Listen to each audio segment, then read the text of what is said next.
Welcome back to the VA Rebellion podcast, the podcast for virtual assistant business owners who are done winging it, done being just the admin, and ready to run a real business with real confidence and real profit. This is the show where we challenge outdated industry norms, raise the standard for what it means to be a VA, and talk honestly about building a business that feels powerful, profitable, and aligned. Today's conversation is for anyone that feels like their brain is doing too much heavy lifting in their business, remembering things, holding processes together, juggling tools, and still feeling behind. We're talking systems, but not in a rigid, soul-crushing way. We're talking about systems that create calm, clarity, and space to actually breathe. I'm joined by Marianne Tansley, also known as the Systems Girl. Marianne is a systems strategist who helps overwhelmed admins and business owners create calm from chaos using tools they can confidently control, particularly within the Microsoft 365 ecosystem. She's lived the reality many VAs know all too well, being the go-to person, juggling inboxes, folders, calendars, and a never-ending to-do list with zero headspace left. Through her business Thrive Admin Services and programs like Thrive Academy and her Chaos to Calm method, Marianne helps people move beyond quick tech tricks into systems that actually support how they work without jargon or tech for tech's sake. Marianne, welcome to the VA Rebellion podcast. I'm so glad to have you here. Thank you for having me. I'm excited to chat all things systems today. Yes, we have really good chats about systems every time we chat, so this should be good. Yes. So I wanted to start with something I hear constantly. So a lot of VAs say they want systems, but the idea of systems also overwhelms them, and we've all been there, right? So why do you think systems have developed such a bad reputation? I think it's what we perceive when we hear the word systems.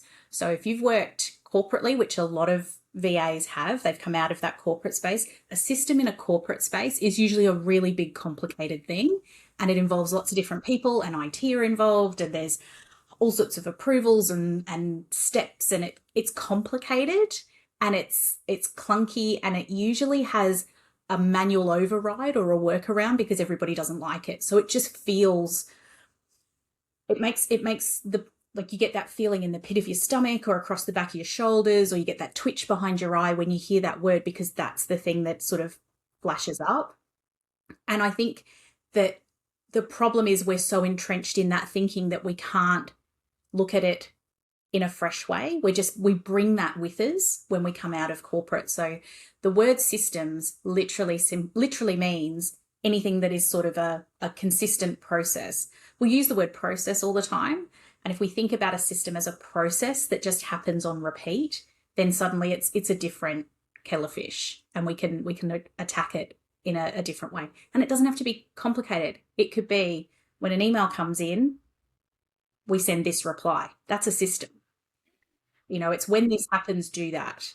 A system doesn't have to have 25 steps. It can have 2, but it's the same over and over. That's what makes a system. And it doesn't need to have any tech involved. We assume it's got to have tech, and it's got to have AI, and it's got to have, these fancy outcomes. All it's got to do is do the thing. And it just takes all that pressure off, because we put so much pressure on ourselves all the time about knowing what this is and making it perfect. And I think that's where all that pressure lies. It's not the system itself, it's the pressure we put on it and on ourselves in it. It's quite funny because when I was in corporate myself, systems to me meant more the tools, because, it was the softwares, because they were full big systems, right? Yeah, because your system required all of these different things. That's right. Now we talk about it a little bit separately. We talk about systems and processes, and we talk about our tech stack. Yeah. And they work together. When they work together, it's a beautiful thing, but they're not necessarily interrelated. You can look at them independently. And I think when we do that, it means that we can be far more selective about what our system looks like, and then which pieces of our tech stack we use to make that system work really well. Yeah, it's funny. I think when when I first started my business, everyone kept talking about systems and process, and I absolutely hated the word system. Hated it. Yeah. I'm like, it's just a bloody process. Why do we have to make it more complicated? Like, I love simple. I love explaining things to business owners in a simple way that they're going to understand. And the second that you start using words like system, they're like, I don't know what that means. Yeah. So I Because hated it it and pulls avoided it. all of that PTSD that we have about a system and about having to get IT involved, and you've got to have a specialist and you've got to have a champion for something. Oh, and not to When mention, you come are back the in three IT months. person and the specialist and the champion, you're wearing all of those hats and you're thinking, oh my God, I have to do all of it. But it's a process is a system. They Yes. are in the way we think about them in terms of the day-to-day operation or what our clients need to do. The system can be independent of all of that other stuff. And it can be super simple and it can be documented on a single page. Yep. And I think if we start simple, it's easier then to add things later. But we really want to keep it super simple so that if something goes wrong, we know exactly where it's broken down. Yeah. Processes.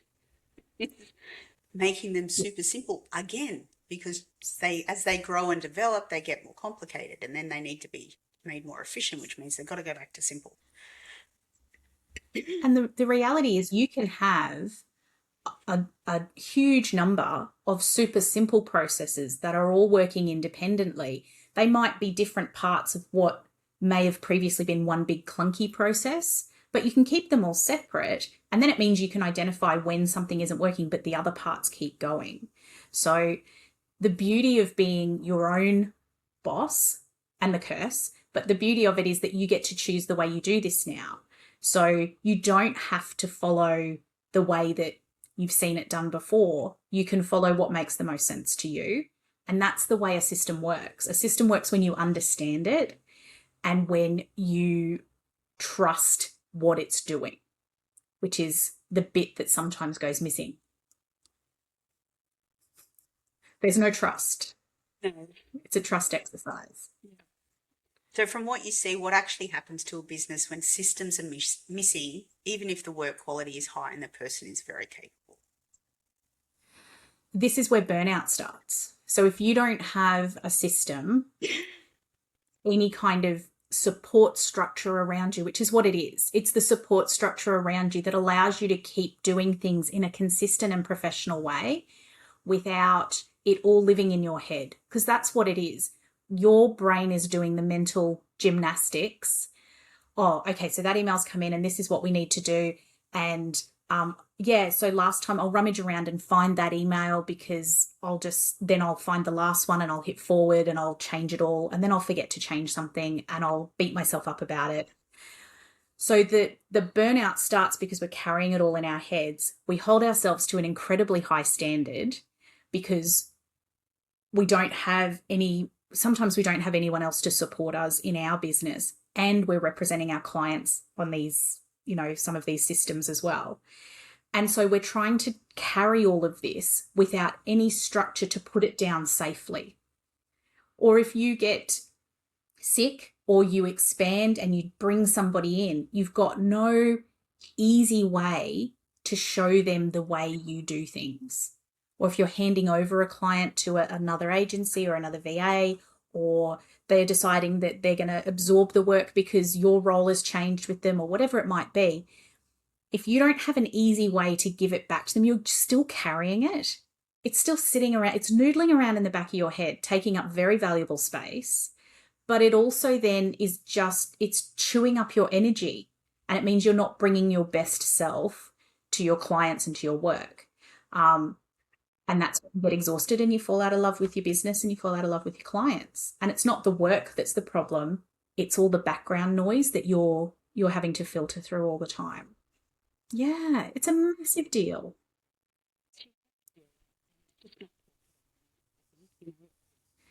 I love the way how you were describing it, because all I could think about was it's like our internal SharePoint.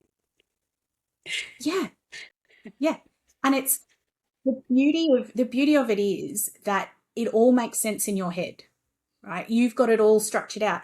But if you are having an off day, because the reality is we all have one, or if something comes in that's unexpected and throws you off kilter a little bit, if you don't have a clear way to look at it and see where everything's at, or to instinctively follow a roadmap that shows you where you're at and what the next step is, then things get dropped, things get missed, and that snowballs. And then you start to you beat yourself up and you think everybody's seen it. Sometimes people haven't seen it, and you can pick it up and find it, but you need to have a pattern to follow. And that's what a system gives you. It gives you that pattern so you can identify the bit you've missed, you can go back, and then you can get support and help with automation or with other team members or support to make sure that everybody's on the same page and it's happening the same way. And it takes that load off you being the responsible person for everything, which is a huge burden that we all carry in our business as business owners. The problem is that for a lot of women, and I say women because predominantly VAs are women, and we are carrying the mental load of life as well. So your capacity to take on all of this extra noise in your business is already limited, simply because you're remembering when the dog has to be at the vet and when the kids have to be at the doctor's and when the groceries need to be ordered and when the insurance is due. You're carrying that mental load as well, because you won't have a system for that. The system for that is you. Yes, so you are the system. The rules that we apply in our business, we really need to start applying in our life, or vice versa. If you've already got a system in your life, you really need to make sure you have one in your business as well. And the people who are making steps to do that are the ones who are approaching things with much more calm and don't get rattled when life throws a curveball, because it will always do that when you least expect it. Oh, absolutely. As we've just experienced myself, right? Massive curveball over the last few weeks. And because we do work a lot in building processes and systems in our business, I could walk away. I walked away pretty much for 2 weeks, and everyone else ran it. Yeah. And you knew you could check in, but you could see where everything was at. You didn't have to you didn't have the capacity to hold all of that. No. Constantly and deal with your curveball. And that's why a system that makes sense to you and that you can instinctively kind of follow and trust and rely upon is the difference. I think that's a real marker of success. I don't think it's as much about, yes, it's about revenue and it's about what you're doing and where you're going and who you're working with. But you can't do those things if you don't have a really solid foundation like that. You can't scale and grow. You can't bring team members in because you don't have anything to help them, and you want them to be successful. That's right. So, yeah, I think it's fine when you start, but I think that's the time to do it. Yes, because you've got the time. It feels like overwork. You're like, oh, I'm just starting out and it's just me and I've got 1 or 2 clients and it's not a big operation. Or you could be like me, I'm never going to build an empire. I'm not interested in anything like that. It's just going to be me and I'm just going to do things. And you suddenly go, yeah, but my brain still needs some help. My brain still needs something that makes my life a little bit easier. That's not cheating. That's not being lazy. That's being really smart. And the sooner you do it, the best time to start is today. But, no matter where you're at particularly in your VA journey or your business owner journey, the sooner you put these things in place, the more white space you get in your brain, and you can think and you can plan ahead and you can actually see what's going on. And there's this kind of, the shoulders drop and that weird ache in your belly goes away, and it just suddenly you can see what's going on. You can make decisions with much more confidence about your capacity, about where things are at, what roadblocks there are, what things you need to start thinking about, because you can see it all in a clear way. I think that's just, it's common sense, I guess, to a certain extent, but maybe it's not as common as we think. We don't think like everybody else. Everyone thinks differently. So, it's probably the admin brain is wired a certain way. It is. Yeah. So one thing I love about all this stuff that we're talking about with systems is, we link it to that energy part. And it's not just productivity, right? So it's how do good systems reduce burnout, especially for providers who are client facing all day? And what are some of the biggest signs that someone's systems are actually draining them instead of supporting I think the line that I hear from a lot of people is, and that I see a lot when I work with clients, is they're spending more time figuring out what the work is than doing the work. And if you have to go to 7 different places to understand what's going on with something, you don't have a system. What you have is a bunch of containers and buckets and filing structures. So you've got structure, but you don't have a system, because what you're doing is you're the hamster in the wheel, because in order for anything to work, you have to be going at full tilt and you have to be across it. So I think the struggle that we have is you inherit a whole bunch of stuff and you go, well, yes, so a client will email me. So that client likes email, so that's the way I'll deal with them. And that client likes texting me, so I'll just have to text with them. And this client likes a video call, and then they have a Dropbox, so I have to use Dropbox for that client. And all of a sudden what you've done is you've just accumulated and inherited a whole bunch of software, and you've kind of been dropped into a client's setup. And I can guarantee you, the client doesn't have any idea how they're doing it either. They're running on exactly the same thing. They're running on fumes, just kind of going with whatever kind of makes the most sense. So if you can step out of that and go, okay, this is how I would like, it makes sense to me that everything lives in Teams, or it makes sense to me that everything lives in OneDrive, or I need my clients to be able to upload content as well as work in things, or we just do video calls, or I just email them things. You need to pick the solution that fits you. And then when you say to a client, this is how I operate, here is where we're going to do all of our emails, here's how you're going to access your files. What it does is it instills this confidence in your client. They're like, oh, I know exactly how to work with this person. They've got their shit together. Maybe. I mean, you don't see behind the scenes, but it projects this, look, they seem very on top of stuff, and I like that. They're much more likely to pay the bill, and they immediately see the value in you being a part of their organization, because you're bringing that calm and that sense of order, and you're saying, this is how we're going to work together, and I can give you this in a consistent way by using this structure.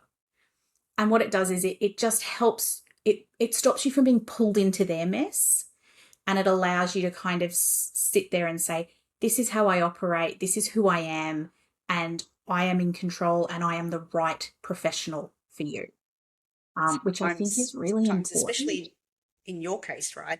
They're bringing you in to fix their mess. Yeah, they've made a mess and they're not really sure how to get out of it, which is often what happens, because they've done that bowerbird thing, right? They've gone, oh, someone told me about this, so I did this thing, and I've got some stuff over here and I've got some stuff over there, and we did a 14-day trial on this program, and then we forgot about it, so we still have it, but we haven't really used it.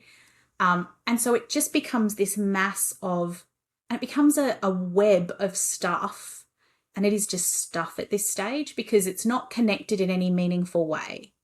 There's no reason for why certain things are being done a certain way. And invariably, everybody goes, this is all too hard. I'll just save a copy locally, or I'll just do this workaround. So you end up with 18 copies of the same policy document on everybody's computer and in 6 different locations on the SharePoint, because no one knows where it is. And nobody knows that the title that it is, because it's been renamed a million times. So we all want to find the path of least resistance. We all want to be able to do the work without actually having to sink half a day into figuring out where all the pieces are and what we need to do and when it's due by and who's the next person to contact. And the problem is if you don't have one way for that to happen, that you end up, there's usually one lucky schmuck, might be the nicest way to put that, who is the linchpin, right? They're the center of that web and everything feeds into them, and then they feed everything out to everybody else. And they might have a system for tracking it all, but no one else knows about that. No one else has visibility on it, or they're holding it all in their head and they're frantically writing everything down. And then they have to carry that notebook with them literally everywhere, because if anyone asks a question, this is the Bible of everything happening, and they need to be able to answer it at a moment's notice. It's a house of cards, right? It's anything comes along and it's all over Red Rover. And then, the worst part of that is that when someone else comes in, or when there's a change in an organization, or as a VA where you've worked with a client and you've done it this way for so long and they go, great, we're now at the stage. The beautiful part of being a VA is that you could work with a client for 6 months, 12 months, even longer. And what you want is to support that client in a way that they get to a stage where they go, we are now ready to make this a permanent in-house position. That's a successful VA. They've demonstrated that there's value in this work enough that the organization will say, we're going to make this a part of our organization in whatever form. But when that next person comes in, you've got nothing where you can say, this is how it all works here. This is it. This is ready. So then that person has to create something all from scratch again. And so it's just this cycle that we go through over and over again. If you have a fundamental service or skill as a VA, or in your business as a service offering, that you do in the same way, fundamentally at the base, yes, there's variations for clients. You need to have that documented as to how you do that. You need to know where things are stored, who does what the time frames are. You need to have that all kind of clearly mapped and located somewhere, so that every client is getting the same service. Every client is getting equal professionalism, equal timeliness, equal quality outputs, without it all living in your brain and chewing up all of your energy. So you've got no time left for, enjoying the weekend and the rest of your life, because that's the other problem. That's it. So why do you think so many capable and experienced VAs end up becoming the bottleneck in their own business? I think because we feel like we have to be able to do it all. That's it's almost part of our DNA, because that's who we are. That's what we do. We are the problem solvers. We are. But we rely on the fact that, and it's something we really pride ourselves on, and I'm just as guilty as anybody else. I pride myself on the fact that I can absolutely be the problem solver. I can bring that information in and I can move it along. But the goal isn't to make it dependent on you. The goal is to keep the work moving. The goal is to keep the company moving towards its goals. The goal is to make sure the client has the output they need. Your goal as a business owner as well is to make sure that the work gets done and you can service all of your clients in a consistent way. And if you don't have the tools that help you do that, if you get sick, if life throws you a curveball, everything grinds to a halt, and we don't want to be in that position. That's the concern. And we do it because we're used to being the invisible person that kind of holds it all together. And it's stepping out from that and going, actually, I'm going to take ownership now. And I need to say, this is the system. This is the way we work. This is the way I work in my business. And clients who work with me will move through this process with me. Yeah. It feels sometimes like it takes the personal touch out of it sometimes for us as well. You're like, oh no, I have to be this client's very different to this client. But the process, the skill, the service that you provide should be consistent. And there should be some ways to support that. And you don't want clients so reliant on you that you have to be involved in every single touch point. Well, how do you go on holidays, right? Yeah. How do you go on holidays? How do you get sick? How do you, at Christmas, or when the client has an emergency that's not really an emergency, but they're so reliant on you that their instinct is to pick up the phone or to drop you a message at 10 o'clock. It's about boundaries as well. Like, it's those respected and healthy boundaries that mean that it is a relationship where you both respect each other. Yeah. And you get so much more out of it that way. Everybody wins when you have those boundaries in place that mean they can continue to function even if you are not physically in contact with them. Yeah. No, that's really important, that part. Yeah. Very, very important. And it's the We bit that often we lose drop them back really into quickly. really quickly. Yeah. It's the first boundary that we drop. When you start your business, you're like, no, I'm not doing calls after 5 p.m. and I'm not answering emails on weekends. And there is, if you don't have those systems in place to protect you, and that's what they do, they protect you. They protect your client, but they protect you as well. So you can say, it's like, it's having a contract, and it's having a place where a client can contact you so that you can find it in your working hours and respond to it in a timely period. It's a way for a client to be able to access their information and their content without you having to deliver it to them by email or by instant message every time. All of that, it opens it up and it makes it a much more professional relationship, because it's not a personal connection. Then it's a business, and it's a transactional thing. You can like them as people, but the work is a transactional service relationship, and it stays nice and neatly within that box. In the little box, in their box. So get back in that box. Get in the box. So you specialize in Microsoft ecosystem, and for a lot of people that still feels intimidating or corporate. So why is Microsoft 365 such a powerful stack for growing service-based businesses when it's set up properly? I think the beauty of it is that it is so much bigger than we realize, and it continues to grow. So the joy of running your own business is that you get to choose, right? So the running joke is that for a lot of VAs who've come out of corporate, they go one of two ways. They come out and they love Microsoft. Excuse me. They love Microsoft and they're very, very happy with it. And they're like, great, I'll just dive straight in because it makes sense to the way my brain works and I like it. The other half come out and they go, it gives me the creeps. It makes me get that pain in my tummy, gives me that twitch in my eye. I don't want to touch it. And they will go to Google. That's me. And you can choose that. Yeah. Here we are. And it's some of my best business friends operate their business completely in Google. That's fine. That's a personal choice. But in the VA world, we have to straddle both worlds to a certain extent, because when you step into a client's business, you have to operate in their ecosystem. So if they are working in Microsoft, then you at least need to be comfortable moving in that space, or what it's going to do is it's going to restrict the number of clients you can support. Yeah. The other thing for me, the reason that Microsoft, I think, is really powerful is because it is becoming much bigger than the pure content elements. It's much more than PowerPoint and Excel and OneDrive and Word and Outlook.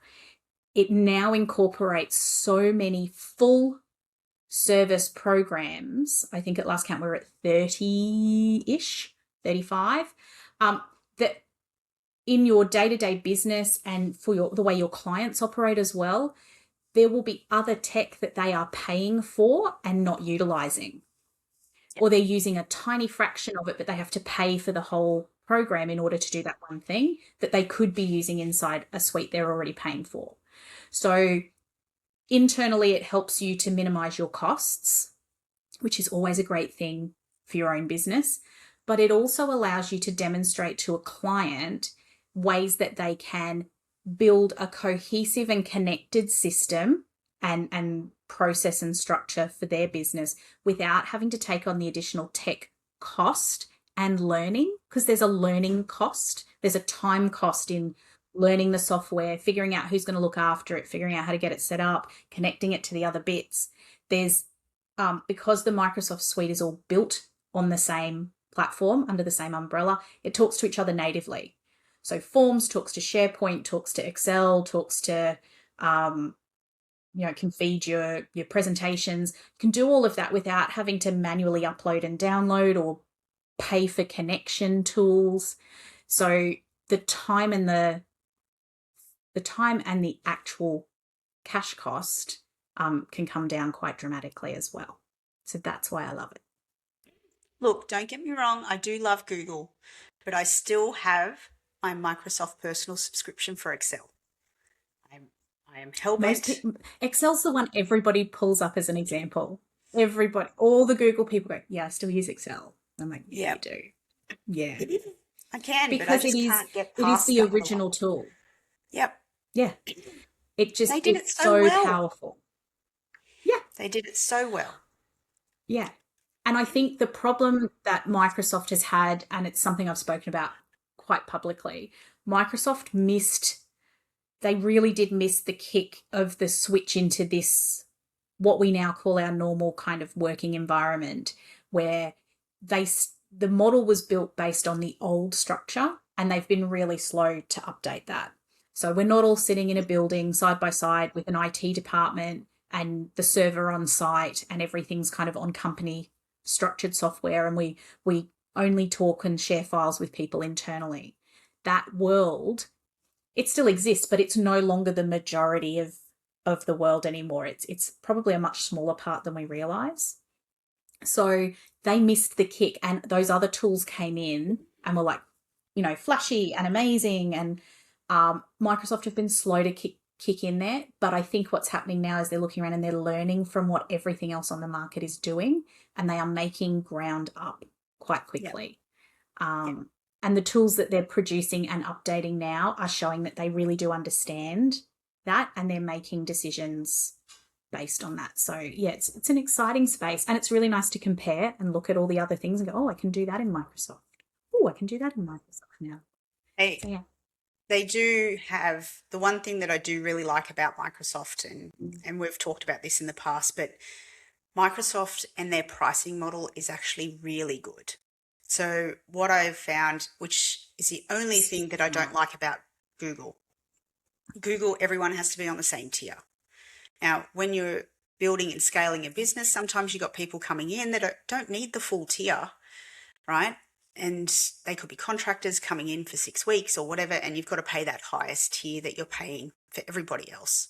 But Microsoft is really good at just giving a basic license, which will get them through. They get an email address, they get everything online, just super simple, and it's easy to get them on and off. Yeah.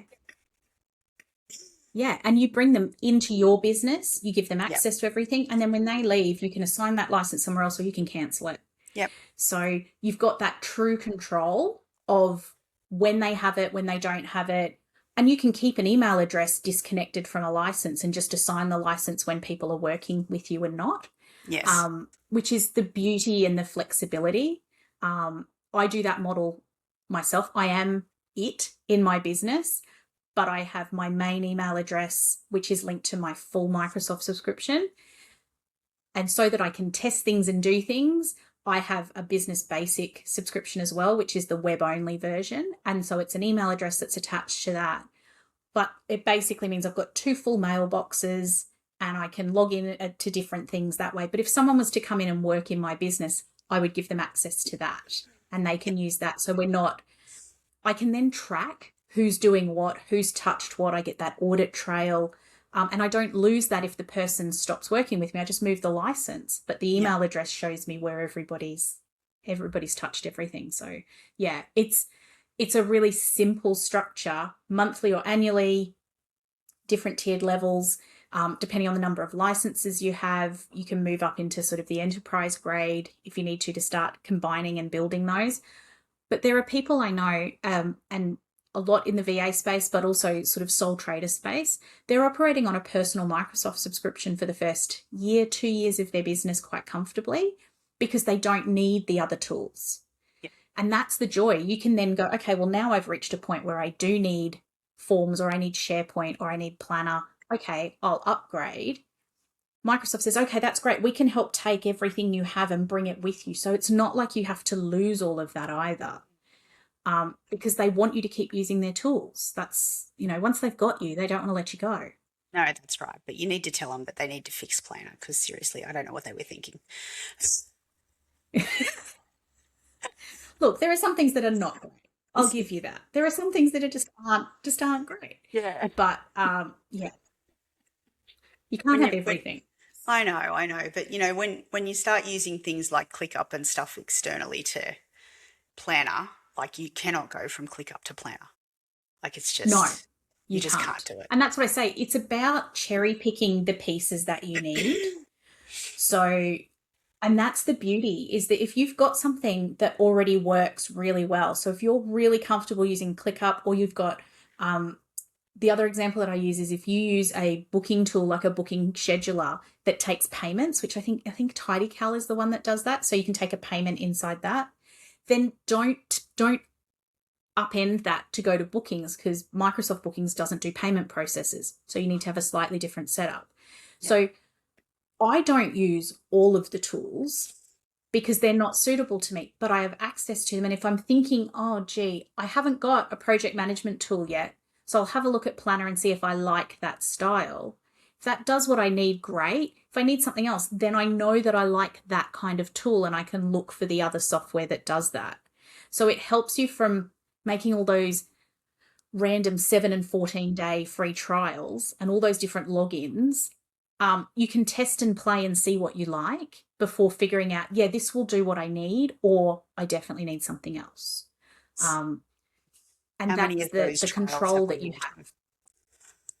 Oh, every so often yeah, well, that's so Claire Amos from Pen and Paper Girl, she is amazing at this. She will every so often in her emails, she'll say, now don't forget to do your quarterly subscription review. And she'll say, just go through and check everything that you're actually subscribed to. Do you need it? Do you not? Because you forget you've just popped your email address in there to have a look at that. You've just popped your email address in there and you think, why am I still getting emails from that thing? I don't open that. I don't even have it downloaded on my computer anymore. Why do I? Oh, because I didn't cancel it. And so they're going to charge me $350 for another year's subscription in a moment. Quickly unsubscribe from that. So yeah, it catches up really quickly. And there's so much noise about it, right? The advertising and the targeted ads and all of the rest of it, it's telling you need this to be good at your job. You need this to be good in your business. And sometimes that's not what you need, or it's not going to fit the way your brain needs to see the information. And you don't know that until you've started trying to use it. And then you go, oh, this is too hard. So you need to remember to do that last unsubscribe bit as well. Constantly seeing all the ads for Claude Code all the time at the moment. And shiny object syndrome. Shiny object syndrome. I keep thinking that and we all get it. And, my first instinct is always to run this through ChatGPT because it knows me so well. So I do that. You don't need it. You need to sense check things. Are you sure? No. Are you sure? I really want it though. I know. I think it'll be really amazing. It'll be for one feature too. It'll be for one feature. And the moment that you realize the exact feature you need, you'll realize you need to upgrade 3 levels to have that one feature. So suddenly you're paying for all of this stuff and you're going to use one, and you think, is it actually worth what it's actually going to cost me now? Yes. Probably not. So, and that takes us right back to the beginning as well. It just overcomplicates everything. Yes. Because you've then got to make that new piece of tech talk to everything else you've got. Or you have to feed the information into it in a certain way, and someone has to be responsible for that. Yeah. For maybe not necessarily saving you an awful lot of time or money. Yeah, that's right. Unfortunately. So what kind of Microsoft tools do you see as a non-negotiable for a VA business that wants to scale cleanly without that overwhelm? I think internally for running your own business, I would say if you are offering a discovery call or a project meeting or a catch-up call with a client on any kind of regular basis, you should be looking at bookings, because that's going to get people out of your inbox, which is a very exciting moment. It's also going to get them out of your instant messages and your DMs, etc. It gives you one link and they can book their appointment with you at a time that works for them. It also can do your reminder emails and follow-up emails afterwards, which is great. So again, you don't Excellent. need to do all of those other bits. Forms for onboarding a client is an excellent option. So same as Google Forms and SurveyMonkey, being able to collect that information in a consistent way is really, really helpful. If you've got different services, being able to get the information sent through, being able to ask them about what their goals are, their business, their brand information or their mission and their ethos and their values, so that you can really understand that to help do the work. So I would be using forms. This is obviously in addition to the fact that you might need to use Word and PowerPoint and Excel. So forms and bookings would be the two that I would absolutely kind of hold up. I hold up Teams as being so much more than a Zoom alternative. So yes, you can do all the things you can do in Zoom. Very important, particularly if you're paying for a Zoom subscription. You can do webinars, you can do breakout rooms, you can do the chat and the transcriptions and the recordings. You can do all of that in Teams at no extra cost. But you can also do file sharing and client portals and instant messaging and create those sort of spaces so that clients, again, are out of your inbox, out of your DMs. You're not having to email files backwards and forwards. Clients can upload content and access things. So you can treat it as a real central hub for a lot of your work. And from Teams, you can build workflows as well. So it becomes that base that everything feeds into.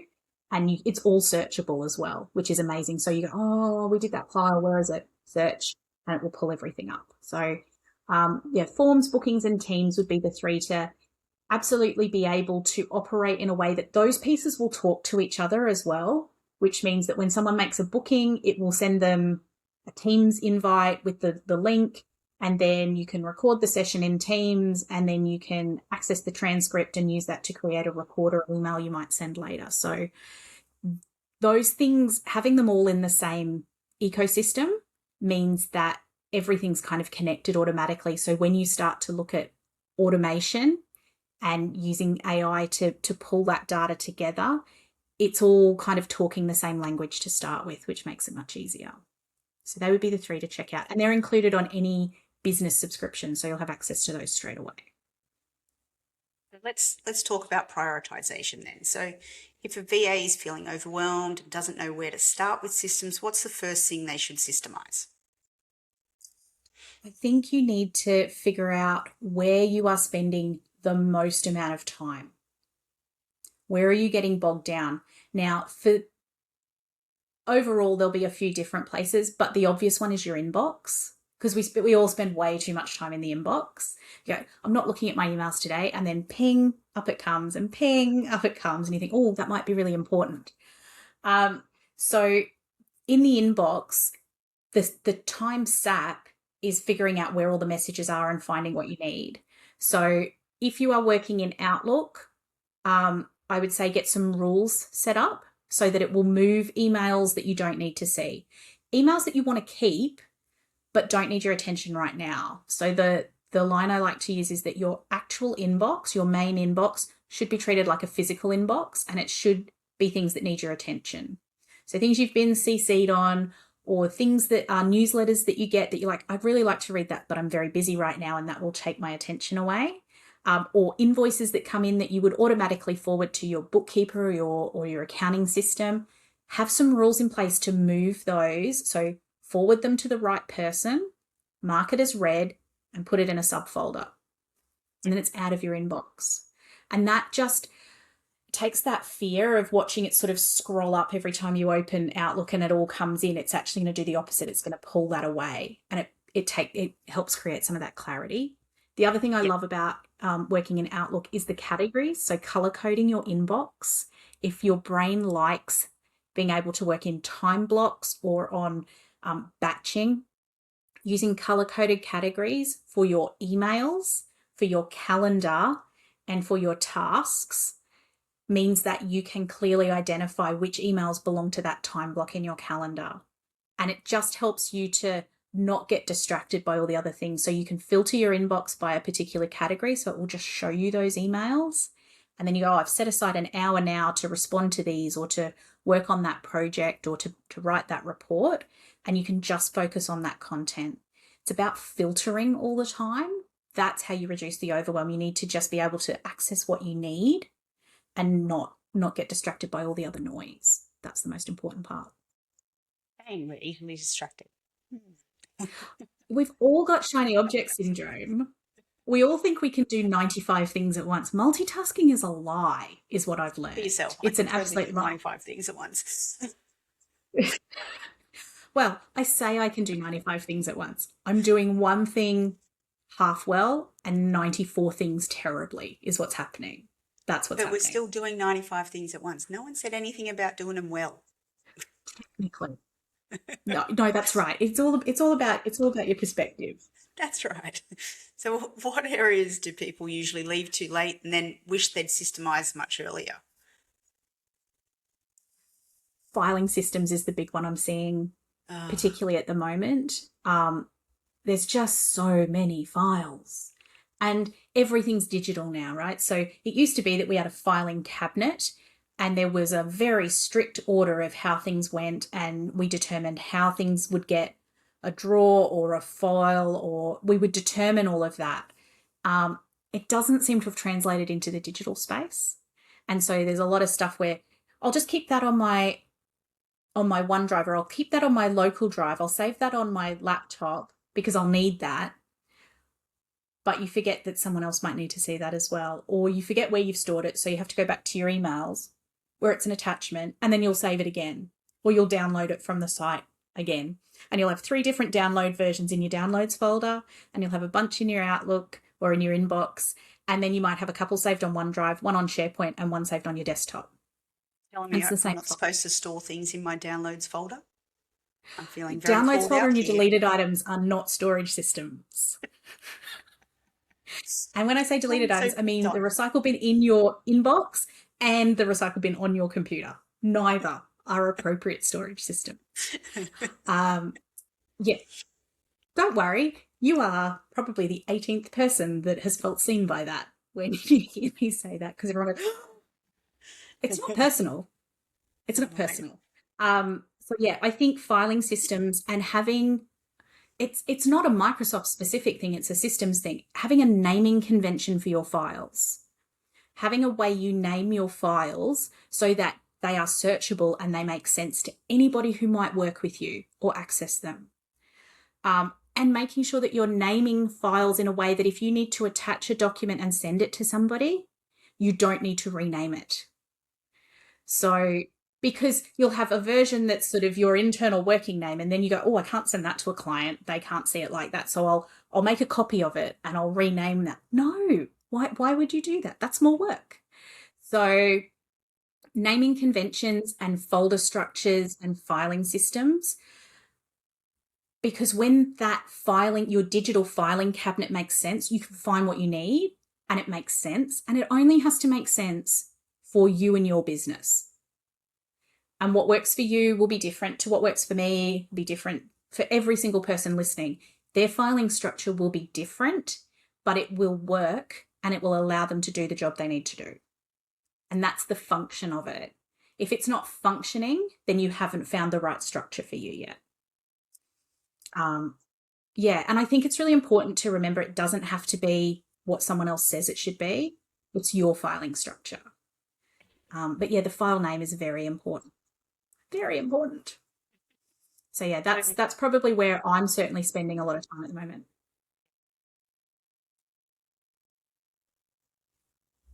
Yeah.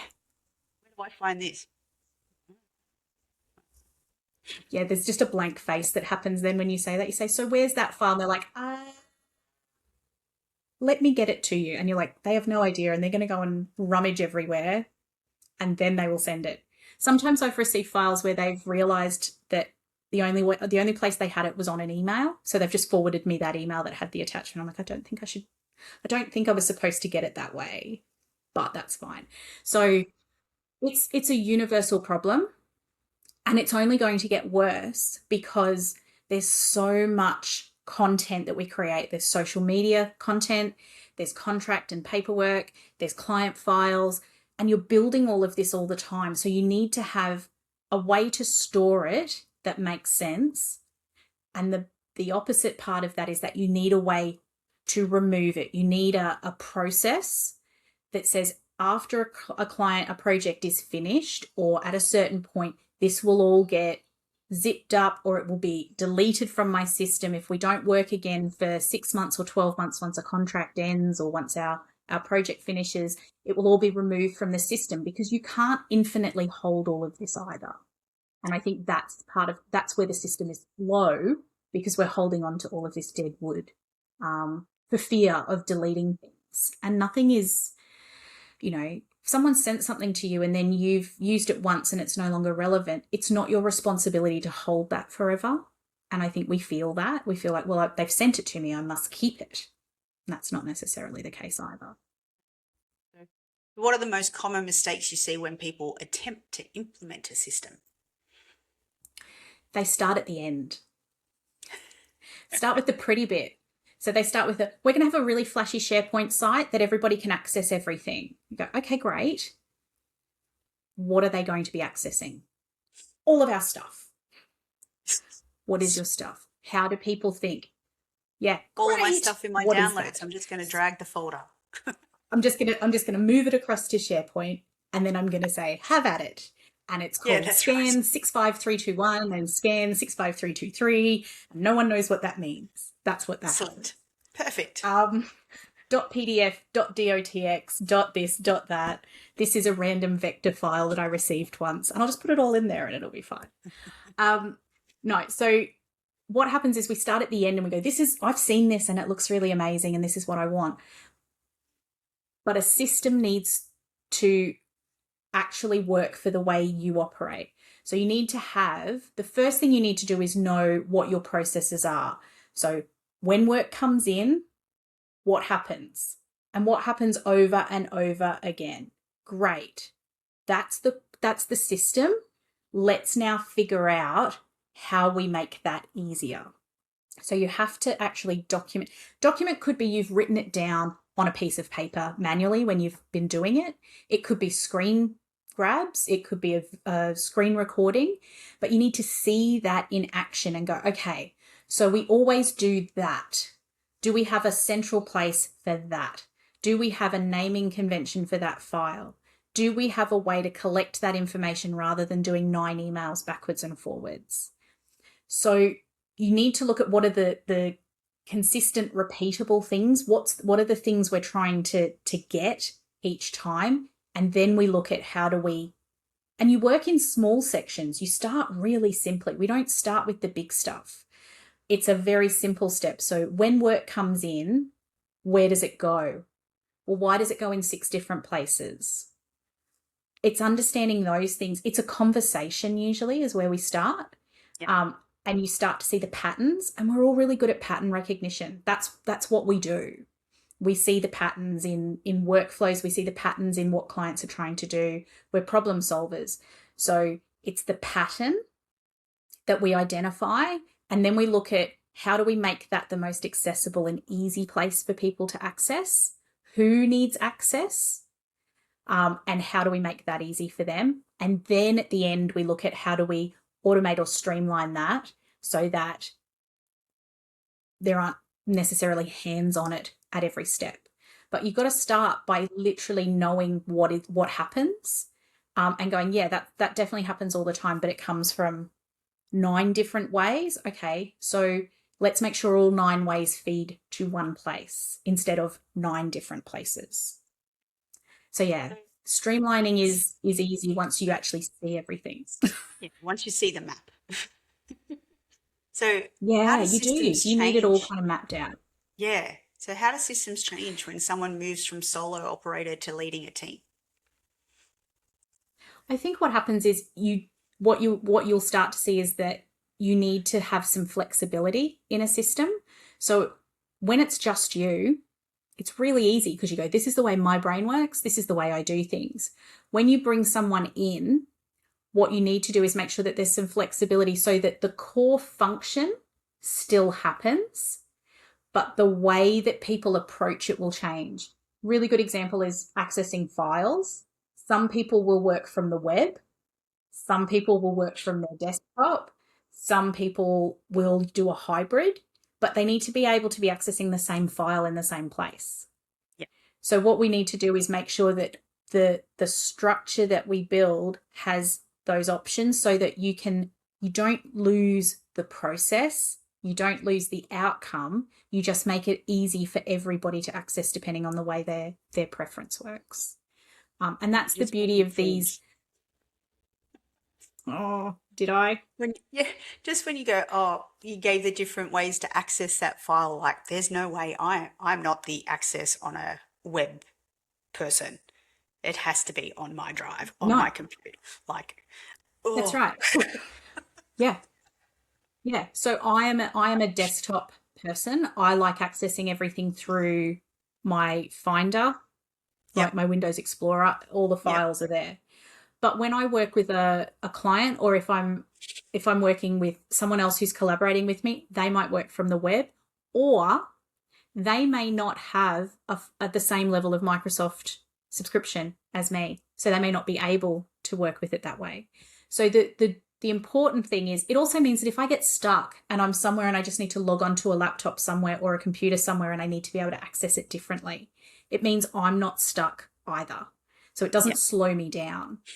And the beauty of, but I will say both Google and Microsoft, is that it gives you the ability to control the access points for your content. And it also allows you to control that you can pull the levers, you can give access to someone with a password or with an expiry date, and you can pull that back really easily as well. So it means that you can stay in control, but you can open the doors and you can close them on your own terms, which is also really important as you grow, particularly when you've got someone new coming in and you maybe want to kind of not restrict, but you want to limit what they can see in your business until you're kind of in a groove, or they may only be working as a contractor on a particular client or project with you. Having that control means that you don't open your entire business up to someone and open yourself up to any kind of risks there as well, which is really important. And I do like, so when I was in corporate, we used Teams. We had we had an emergency event at a dinner where one of the staff members collapsed. And one of the things that I will say that Teams was fantastic at was I could access SharePoint on my phone to find their emergency contact. That's right. Yeah. Now, I wouldn't have been able to probably do that any other way. I think maybe Google Drive I might have been able to do that, but I would have had to have had the app. Whereas Teams, because it's in Teams, It's it's all all connected. connected. And Yeah. that was a really important moment to get that really quickly. So, Things. So yeah, I like to think that it kind of anchors everything and you can control the levers, but it's all sitting under that umbrella. It's all there. yeah, And it's just about how you organize it and how you name it that will dictate how easily it is to find. I was working with a client recently in a session, and they were trying to do something similar to that, getting those sort of team structures set up so everyone could work on everything. And at the end of the first session, we realized they were already so close. They were doing all of that work. It was that final flip of just realizing how to give people the access at the front end. They'd already done all of that work. And I think there's a lot of people who are doing all of that work and they're not really sure how to let people in and confidently give them access and control without feeling like they've lost control. And yeah. I think Teams and OneDrive and SharePoint are excellent tools for that, because they do allow you to turn the tap on and off really easily, which people probably don't realize. So you still have control all the time. It's not like you've just opened the gate and they can wander in and see whatever they like. You can Yeah, be really, really controlled about it. it's good.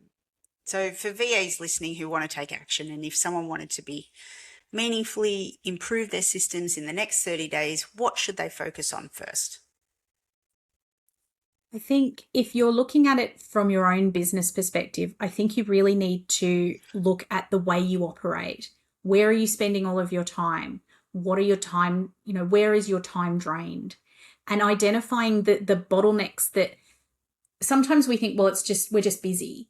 But if you're doing the same thing repetitively over and over and over again, and it's chewing up way more time than it should, because it's a volume thing or it's a repetitive thing that you have to keep on top of, that's the first thing that you need to start looking at. Well, we need a better way to do that. Because what you want to do is focus on getting rid of like we were talking about, the noise, the white noise.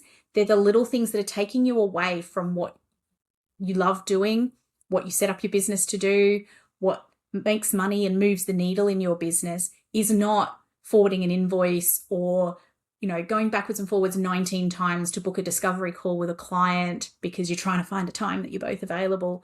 Those are the things that chew up our time, and suddenly we're left thinking, oh, I'm just so busy, I'm not getting anything done.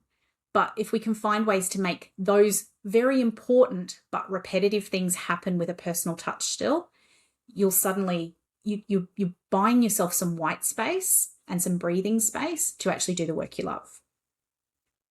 And finally, what's the biggest mindset shift someone needs to make, or to stop resisting systems and start embracing them? I think you have to remember that you are not your business. Your business is probably you if you're a sole trader and it's just you in your business. So your business is you, but you are not your business. And it needs to be able to function and operate and accept inquiries and manage some of that flow without you physically doing it, because you are so much more than your business. And once you realize that, it genuinely changes the way you approach how you manage your workload, because it's not everything that is you, it's a part of you. But if you want to be able to be all of you, you need to have a little bit of help in the business. That could be other people, but it could be automation, it can be systems, because we want to make sure that you're not so bogged down in that first of all, you lose your passion for it, but also that you don't have space for anything else either. And if you had to sum up good systems in one sentence, what would it be? Good systems let you do the work you love consistently, professionally, and more efficiently. Oh, that seems super easy. I thought, oh, she's going to love that question. It's super easy. Super easy. Just like that. Oh, Marianne, this has been such a grounding and empowering conversation, and I love how you frame systems as support and not restriction, and as something that gives people their headspace back, like super important in what we do. So thank you so much for sharing your insight and your experience. Having me. It's a topic I can talk about pretty much all day, so it's always nice to share it. It's great. And for our listeners, if this episode made you realize your brain is doing too much work in your business, share it with another VA who needs permission to build systems that actually support them. And I'll see you in the next episode of the VA Rebellion podcast.